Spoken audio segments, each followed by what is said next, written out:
Aí, Bosco, final do Euforia, aí essa fase que você foi para o Alta Tensão. Nisso eu fiquei mais ou menos uns 2 anos parado. Nisso eu fui jogar uma pelada com os artistas lá no Morenão, aquelas organizadas pelo Paulinho, e eu conheci o Big. O Big me chamou, falou, pô, cara... O Big que é o Adilson, né? O Adilson. O Adilson falou, cara, estamos precisando de um baterista para o Alta Tensão. Você não quer entrar? Aí eu entrei para o Alta Tensão. Foi assim que foi o convite. Aí eu fui pro Rock in Rio. Aí o bicho pegou, Mística. Eu cheguei no Rock in Rio... Isso foi o quê? 85? Aí depois do Rock in Rio eu montei a Rock Show e transformei o Alta Tensão numa banda de heavy metal. A gente teve um show aqui na volta, né? Mas depois de ver o Ozzy Osbourne, o Iron Maiden, nossa, Whitesnake, o Yes, transformação Scorpions, total. Eu voltei com a cabeça pegando fogo. Fez a cabeça da moçada. Eu falei, moçada, temos que fazer uma coisa mais pesada, assim. Eu sempre gostei também de rock pesado, né? Assim, tipo, eu gostava muito das bandas de hard rock dos anos 70, tipo Grand Funk, o próprio Free, assim, Cactus, né? Essas bandas meio lado B. Led Zeppelin, eu não cito as top A porque é chover no molhado, né? Led Zeppelin, por exemplo. E aí, quando eu voltei, eu queria montar uma banda de heavy que cantasse em português. E aí, começamos um trabalho, eu e o Adilson comprou a minha ideia, fomos para o Canil, montamos o primeiro disco, praticamente inteiro, só de guitarra e bateria, ensaiando. E isso foi muito legal, assim, tipo, porque você fazer os arranjos só de guitarra e bateria, é uma coisa do outro mundo, né? Aí o Marcão entrou depois, o Edinho entrou nos finalmente. Mas esses caras são tão bons que o Ayala fez uma letra, que é o Submundo da Carne, e o Edinho teve um riff. Foi a última música a entrar no disco, é o Carro-Chefe, a música que abre. Olha que legal. Depois... E esse era o Metamorfose, o primeiro disco. O primeiro disco. Vocês gravaram em São Paulo? Esse foi gravado em São Paulo. Que na época nem tinha aqui, né, o recurso? Não tinha. Não tinha O estúdio, Big vendeu um carro dele, eu vendi o meu para... A gente nunca ficava esperando, assim, por um patrocínio, uma coisa... Não. A gente era tirado, não. A gente fazia, tipo assim, vamos fazer, vamos. Nem que a gente tenha que vender alguma coisa, entendeu? Tudo pelo rock and roll. E aí fizeram um grande show de lançamento aqui? Nossa, esse show de lançamento foi demais. Porque até então, a média de colocar público assim era uma média de 1000 pessoas, a não ser em baile, né? Precisamos lançar o disco. Aí eu olhava um lugar, não estava legal. Olhava outro lugar, não estava legal. Aí eu e o Big estamos passando assim, por um lugar assim, que estava um matagal. O Big falou, para aqui, vamos dar uma descida, tem um negócio estranho ali. Aí descemos, tinha uma casinha assim, né? De um morador, de um guarda. E tinha um buraco, chão e mato dessa altura, assim. Capim colonial nessa altura. O Big falou, isso aqui está me parecendo um teatro de horto. Aí fomos lá conversar com o guarda e falou, aqui é um teatro. Só que ele foi feito, nunca foi usado. Aí eu falei assim, nós vamos usar para fazer o lançamento do Alta Tensão. Ele falou, nossa, o prefeito vai ficar super alegre, porque ele não fez isso aqui e não foi inaugurado ainda. Aí roçou pra gente, tudo mais. Começamos a fazer a chamada na televisão, né, no dia. E aí preparamos o show e tal. O Carlos Como até abriu esse show, acho que Simona também. Botamos para fazer a abertura. E eu peguei a Marcinha foi comigo. Vamos pro show, vamos. Todo produzido e tal. Aí comecei a chegar na região ali do Horto. Hoje o Horto tá bacana, tudo fechado. Mas a gente foi a banda que inaugurou o Horto Florestal. E demos a volta, assim, não tinha lugar para estacionar o carro. Eu lembro muito bem que eu falei assim, pô, deve estar tendo um daqueles churrascos em Campo Grande, casamento, que lota a cidade, né? Não levou Os caras não nem deixam nem uma vaguinha pra gente estacionar, né? Daí a Marcinha falou assim, não, dá uma passada na frente, vamos dar uma olhada. Aí passamos, assim, aquilo tava um formigueiro. Aí minha barriga gelou, assim, né? Falei, meu Deus do céu. Isso é para nós. Que bom, né? Tinha 5.000 pessoas no show Olha, de que legal. lançamento do Alta Tensão, Metamorfose. Aí, a partir daí, a gente começou a fazer show em São Paulo, abrimos pro Arca, abrimos pro Motorhead, virei noite com Metallica, abrimos pro Morbid Angel. Aí, depois da Baratos Afins, do Metamorfose, a gente resolveu gravar o famigerado Portal do Inferno. Esse seria o nosso disco mais paulado, assim. O Portal do Inferno quer dizer o seguinte, o nome Portal do Inferno, o pessoal pensa assim que, ligado ao nome que surgiu na cabeça dos meninos, tal. Não, a gente estava indo tocar um festival de inverno em Chapada dos Guimarães e não tinha nome para o disco. E numa curva que tinha, o cara parou e falou, esse aqui é o maior abismo que tem aqui na Chapada. E o nome era Portal do Inferno. A gente falou, o nome do disco. E o Ayala descobriu que tinha um estúdio em Assunção, que o preço era bem legal e que dava para gravar lá, que tinha 24 canais, tinha todos os recursos. E o preço era bem legal, bem em conta. Tinha uma Kombi remanescente do Euforia, eu pintei essa Kombi atrás com a bandeira do Paraguai e outra bandeira do Brasil e fez o logotipo do Alta Tensão assim na lateral. E fomos com essa Kombi para o Paraguai. O pessoal estava tudo dormindo, eu estava dirigindo, consegui sintonizar uma rádio de Assunção, que chamava Relâmpago da Meia-Noite. E estou sintonizado, daqui a pouco o cara fala, estão a vir para cá os hermanos brasileiros a gravar um disco acá em Assunção. Vamos tocar uma música de seu disco Metamorfose, Alta Tensão, Submundo de la Carne. Aí eu parei. Acordei todo mundo, botei no último Olha volume. nós aqui. Porque a sensação de você ter sua música tocada numa rádio de outro país é um negócio que não tem tamanho. Nós fomos recebidos como se fossem assim, os Beatles. A gente estava quietinho lá no estúdio, dividindo o estúdio com a Lisa Bogado, que é uma grande cantora, assim como você. Ela é um ícone da música paraguaia, canta em Nova York, canta tudo, e dividindo o estúdio com ela, e ela respeitando o nosso trabalho.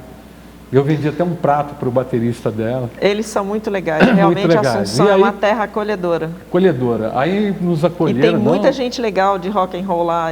Muita gente. E eu quero dizer o seguinte, nós fomos a primeira banda que hoje fala assim, o Metallica está tocando lá em Assunção, né? Mas dizer-se que o Alta Tensão foi a primeira banda de metal a tocar e a gravar em Assunção, é um marco também histórico, né? É verdade. Você falou de uma reformulação que teve em 88, que aí, na verdade, isso foi no Alta Tensão mesmo? Alta Tensão. Que aí entrou o Batata, o Alex Batata. O Adilson montou uma banda chamada Big Company, Big Company, que até hoje, né, é banda de baile um som e tal. mais rock and roll. E eu queria continuar fazendo metal mesmo. Aí o Edinho ficou comigo e a gente estava só eu e o Edinho. O Edinho falou, cara, eu conheço um cara, esse cara ele canta muito e toca um baixo assim, da maior qualidade. Aí resolvemos fazer um power trio, igual o Motorhead, que a gente já tinha visto o Motorhead. Aí a gente tentou montar um power trio igual o Motorhead. Aí montamos e gravamos um disco que foi no Rio de Janeiro, esse último disco. Agora, Bosco, vamos falar do Made in Brasil, né? Quando é que foi isso? Falar esse assim, que foi uma etapa importante também na sua vida, foi. Né? O disco Metamorfose foi produzido pelo Oswaldo Vecchione. O Oswaldo no Metamorfose, ele foi um pai pra gente, né? Porque ele nos abrigou na casa dele. Quando a gente chegou com o amp lá, o Edinho chegou com o amp assim, que era meia boca, ele falou assim, não, vocês não vão gravar o solo da guitarra, esse amp aí não tem timbre.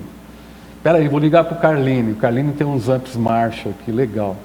Aí ligou pro Carlini, tudo de graça nisso. O Carlini levou lá o amp, que era de carro em São Paulo, deixou à nossa disposição. O Edinho tocou, o Carlini timbrou a guitarra pro Edinho. E a gente dormia na casa do Oswaldo. E nessa fase de 85 eu já comecei a tocar no Made. Que eles já tinham vindo tocar com a gente aqui, e o batera era o Dimas. E aí teve um show que o Dimas foi fazer outra coisa, eu segurei que estava numa fase bem heavy metal do Mage, que é o Deus Salve e o Rock Alivia. Aí eu segurei a batera para o encerramento de um festival de 10 dias no Sesc Pompeia, com bandas super pesadas da época. Mas foi muito legal a ida para o Made in Brasil, porque o Made in Brasil, na minha opinião, modesta, é a maior banda de rock and roll do Brasil. Uma banda que está fazendo 45 anos de banda, esse ano sem nunca ter parado. E é uma banda que tem o maior roqueiro desse país que eu conheço, que é o Oswaldo Rock Vecchione. É a família Vecchione ali do bairro da Pompeia, que é o bairro dos Mutantes e tudo mais.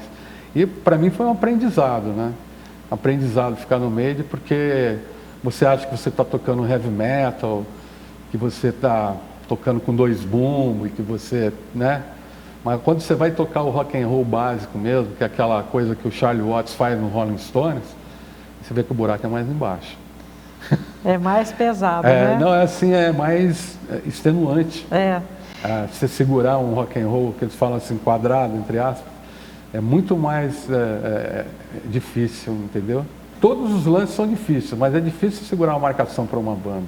Mas lá em São Paulo, com o Mage, eu tive uma ideia, assim, de querer montar uma banda onde eu estava notando que na época todas as bandas que abriam pra gente no Mage eram banda cover do Nirvana ou do Pearl Jam, entendeu?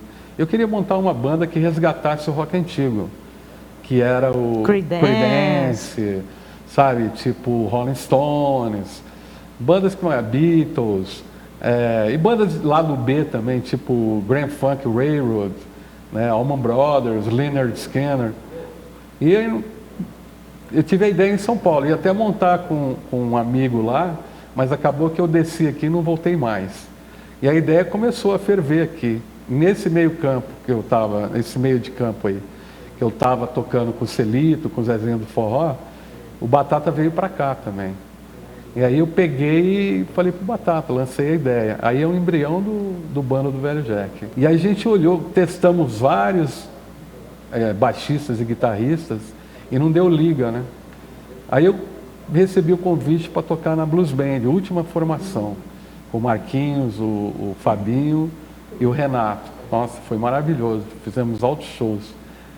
E eu falei pro Batata, falei, cara, se tem alguém para fazer esse lance, tem que ser alguém que já bebeu no blues. E essa pessoa é o Marquinhos e o Fábio Brum. Os caras que são bluseiros que vão tocar, porque toda essa geração aí do Creedence, todo Free, todos esses caras, no Made in Brasil, eles têm influência do blues. Se o cara não tem conhecimento do blues, ele não vai tocar esse rock dos anos 70, o classic rock dos anos 70. Tem que ter uma base. Tem que ter uma base, né? Tem que conhecer. E daí surgiu o bando do Velho Jack, que não era bando do Velho Jack no começo, né? Não, era Jack Daniels. Jack Daniels. Jack Daniels. Quem deu o nome do bando, na verdade, foi Fábio Brum. A gente tocou num festival de Corumbá, acho que no festival mesmo, um dos primeiros festivais, assim, Corumbá. E na volta o Fábio Brum falou, cara, esse nome de Jack Daniels não vai virar. Porque a gente está começando a ter um certo público, e a Jack Daniels não vai, é um whisky, não vai deixar a gente usar o nome. Por que tal o nome? Eu achei o nome legal, o Bando do Velho Jack. Daí a gente, não, na hora ainda ficamos, né, fizemos uma oposição, botamos um monte de nome, aí olhamos, não era legal, fica o Bando do Velho Jack. Fica o bando mesmo. E quantos anos, né? O bando atua até hoje, está aí fazendo sucesso. Eu fiquei 15 anos no bando, né? Tipo assim, o bando, na verdade, quando eu montei, foi por uma questão de diversão. Tipo assim, vamos fazer esse rock, assim, resgatar esse rock setentista e também começar a compor algumas músicas próprias, mas também fazer releitura de artistas aqui da terra e tudo mais. E a gente foi nessa toada, assim, para se divertir em bar, né? E aí quando ganhamos o Skol Rock aqui, né, a gente começou a ter uma conotação mais séria, assim, e tudo mais. Eu queria te fazer uma surpresa agora, eu queria que você visse um material. Oh.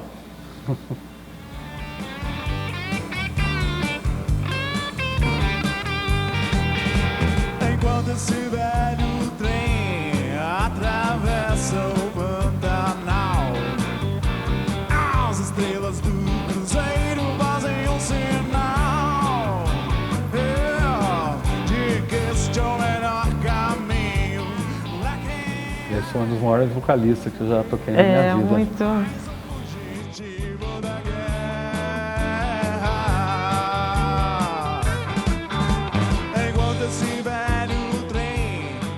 A formação mais crua, assim. Eu me lembro o Rodrigo falando que responsabilidade quando ele entrou, os dois substituiu o Alex Batata.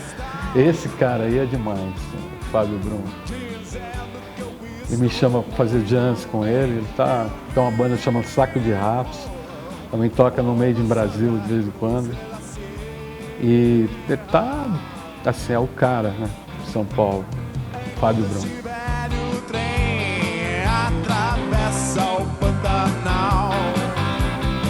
E legal que é bem cru, né, assim, meio tipo Creedence mesmo.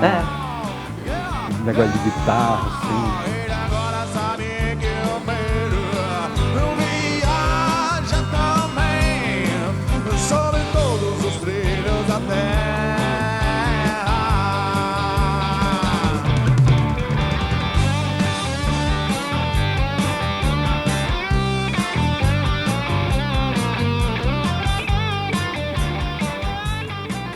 E aí, tá vendo essas frases? São tudo frases bluseiras. Né?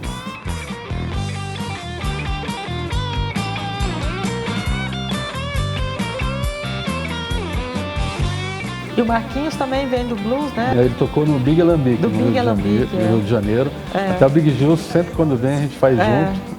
É primo dele, um dos maiores guitarristas. Eu me lembro que eu fui assistir de show blues do Brasil. Lá no Farol ainda, no Stones, na verdade. Banda do Velho Jack com o Big Gil. Big Gil são demais.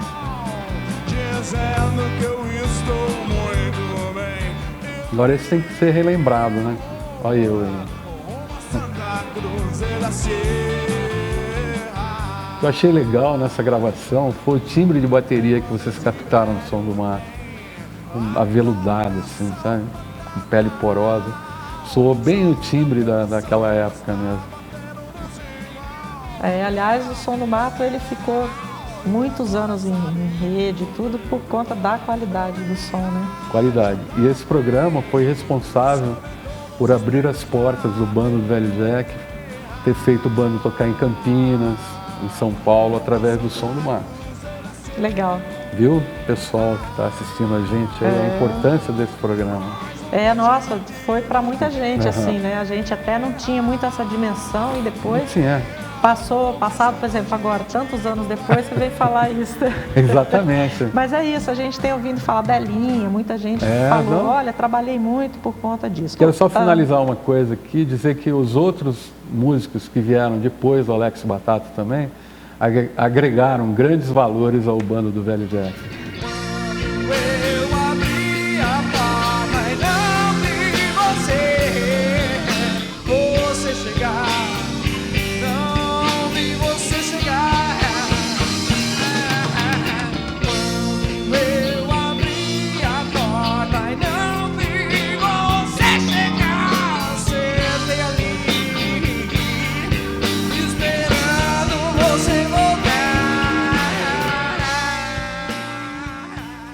Eu queria que você falasse um pouquinho da Rock Show, porque você falou que montou a Rock Show. A Rock Show, além de ser a casa do rock aqui, né, que é onde tem discos, roupas e tal, foi um espaço que sempre deu abertura para shows, final de semana, na frente da Rock Show, e que muitas bandas surgiram daí, né? Eu queria que você contasse um pouquinho essa história da Rock Show, que é super importante. Então, a Rock Show, quando eu voltei do Rock in Rio de 85, eu falei, pô, além de uma banda de metal, tem uma loja de rock, né?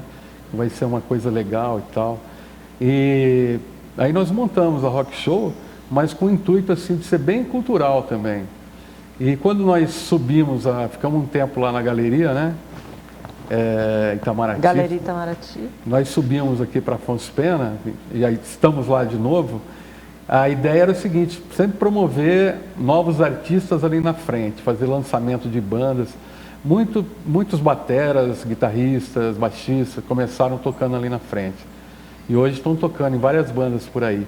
É um ponto cultural do nosso estado, da nossa capital, é onde a gente promove cultura.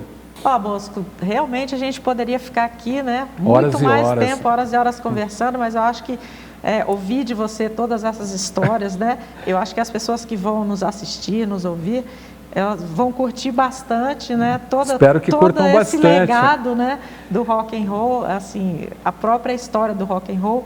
Muito obrigado pela sua participação aqui no Arquivo Musical. Obrigado, de verdade. Elvis. Obrigado, Mística. Eu quero deixar um recado para a moçada que está começando, que já está pouco tempo na estrada, que realmente a estrada do rock é uma estrada que exige muita garra, muita perseverança, porque é uma luta por amor, a luta dos nossos artistas, de uma maneira geral, assim, o Deli Delinha, tudo, Betinha, você vê que é um legado de amor. E se você pegar as bandas de rock, os nossos artistas, independentemente de estilo, é muito amor na jogada, assim, somente esses estilos, assim, sabe? E eu desejo muita força para a moçada que está vindo aí e que continuem na batalha. Saber que não só eles, mas todos, né, tiveram essa como luta diz e essa perseverança. O AC/DC, né, é uma longa estrada o caminho do rock and roll. É verdade. E o Arquivo Musical de hoje fica por aqui e eu te vejo no próximo programa. Até lá.